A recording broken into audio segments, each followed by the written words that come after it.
The 8th day of curing.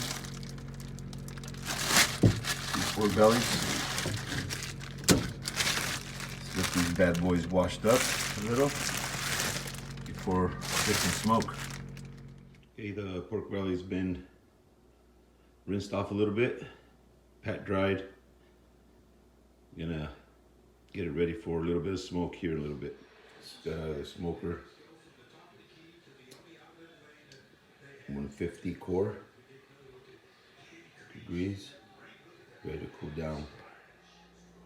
Here's the second piece, pork belly, smoked with cherry wood and apple wood. 150 degrees core, ready for cool down, and then for slice. These are the slices. Bacon ready to get fried.